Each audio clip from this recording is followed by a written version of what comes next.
কে মিলন, তোর কি খবর? তোর রেজাল্টের কি ব্যাপার? ফোন ধরিস না। আমি ফেল করছি।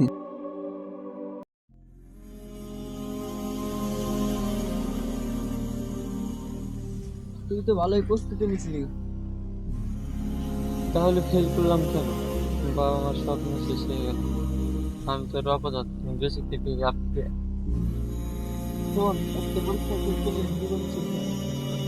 ব্যর্থতাই মানে সব শেষ না, বরং এখান থেকে শুরু করতে হবে। ছোটবেলা সাইকেল চালাতে গিয়ে কত পড়ে গেছিস, কিন্তু পরে উঠে দাঁড়িয়ে আবার চালানো শিখছিস। জীবন তেমনি, একবার ব্যর্থ হলে হাল ছাড়তে হয় না। কিন্তু মা বাবা কি ভাববে? তারা তোকে ভালোবাসে তোর রেজাল্টের জন্য না, কারণ তুই তাদের সন্তান। সত্যিকারে পরাজিত সে, এই হাল ছেড়ে দেয়। চল এবার পরে পরীক্ষার জন্য প্রস্তুতি নিই।